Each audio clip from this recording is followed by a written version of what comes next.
사도행전 27장. 우리가 배를 타고 이탈리아로 가기로 결정되자 그들은 황제 부대 소속 율리오라는 백부장에게 바울과 다른 죄수들을 넘겨주었습니다. 우리는 아드람무테노에서 온 배를 타고 떠났습니다. 그 배는 아시아 지방의 여러 항구를 거쳐가는 배였습니다. 데살로니가 출신의 마케도니아 사람인 아리스다고가 우리와 함께 가게 되었습니다. 이튿날 우리는 시돈에 도착했습니다. 율리오는 바울에게 매우 친절했습니다. 그는 바울이 자유롭게 친구들에게 갈 수 있게 해주었고 그들이 바울에게 쓸 것을 줄 수 있게 하였습니다. 시돈을 떠나 항해를 계속하려고 했을 때 맞바람이 세차게 불어와 키프로스 섬에 바짝 붙어 항해해야 했습니다. 우리는 길리기아와 밤빌리아 앞바다를 가로질러 항해한 후에 루기아 지방의 무라에 도착했습니다. 그곳에서 로마 군대 백부장은 알렉산드리아를 떠나 이탈리아로 가는 배를 발견하고 우리를 그 배에 태웠습니다. 우리는 며칠 동안 천천히 항해한 끝에 간신히 니도 앞 바다에 이르게 되었습니다. 맞바람이 너무 세차게 불어와 우리가 가려던 항로로 더 이상 나아갈 수 없어서 설문의 맞은편에 있는 크레타 섬을 끼고 항해하였습니다. 우리는 해안가를 따라 어렵게 항해하여 라세아라는 도시에서 가까운 아름다운 항구라 하는 곳에 도착하였습니다. 시간을 많이 빼앗긴 데다가 이미 금식 기간도 지나 더 이상 항해하는 것이 위험했으므로 바울이 그들에게 충고했습니다. 여러분, 계속해서 항해를 하다가는 큰 어려움을 겪게 될 것이라고 생각합니다. 배와 짐만 손실되는 것이 아니라 우리 목숨까지도 잃게 될 것입니다. 그러나 백부장은 바울의 말을 듣기보다는 선장과 선주의 말을 더 믿었습니다. 그 항구는 겨울을 보내기에는 적당하지 못한 항구였기 때문에 사람들은 대부분 그곳을 떠나 베닉스에 가서 겨울을 보내고 싶어 했습니다. 베닉스는 크레타 섬에 있는 항구 도시인데 남서쪽과 북서쪽을 향해 위치한 곳이었습니다. 마침 남쪽에서 순풍이 불기 시작하자 사람들은 자기들의 계획대로 되리라고 생각했습니다. 그래서 그들은 닻을 올리고 크레타 섬 해안을 따라 항해하기 시작했습니다. 그런데 갑자기 유라굴로라고 부르는 폭풍이 섬 쪽에서 불어왔습니다. 배는 폭풍에 휘말려 바람을 거슬러 조금 더 앞으로 나아가지를 못했습니다. 그래서 우리는 앞으로 가려는 노력은 포기하고 바람이 부는 대로 배를 내맡기고 표류하기 시작했습니다.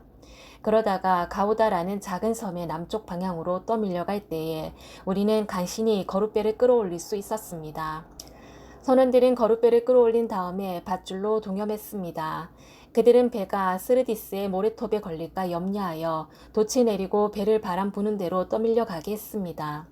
우리가 폭풍에 너무도 시달리자 이튿날에는 선원들이 짐을 바다에 내던졌습니다. 3일째 되는 날에는 배의 장비마저 내어 던졌습니다. 우리는 며칠째 해도 보지 못했고 별도 보지 못했습니다. 바람은 계속해서 거세게 불어왔습니다.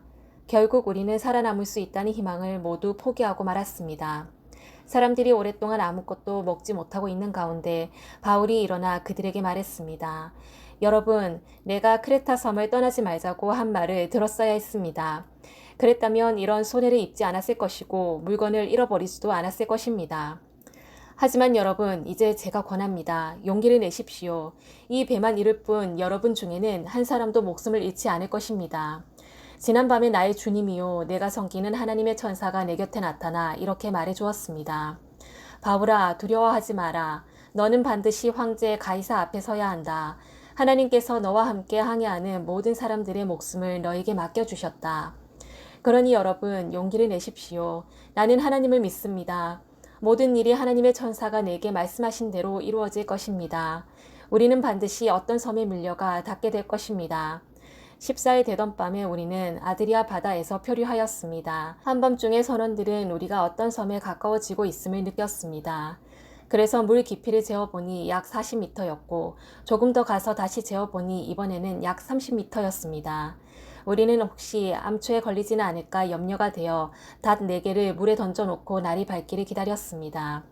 그런데 선원 몇 사람이 배에서 빠져나갈 속셈으로 배 앞쪽에 닻을 더 내린다는 구실로 거룻배를 물에 내렸습니다.